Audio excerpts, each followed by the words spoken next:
Way 31I team learned a state senator plans to introduce legislation to limit the Alabama Parole Board's say in who should be paroled.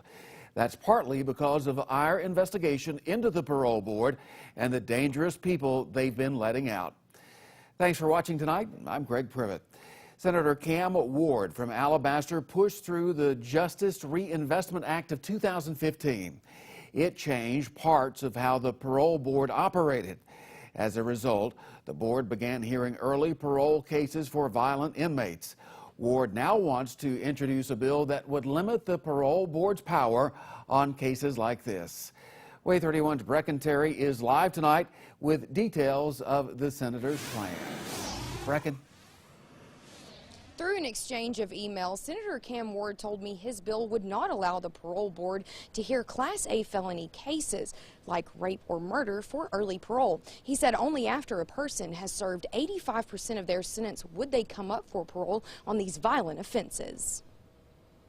If you do the crime, you ought to do the time. And that's just the way I feel. Dwayne Roberts told Way 31 people get paroled or let out of prison too early. They shouldn't do that.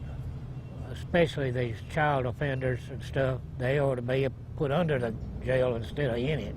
Senator Cam Ward said he wants this new bill to limit the parole board's power. Ward told us the bill would only affect people convicted of Class A felonies like murder, rape, and child molestation.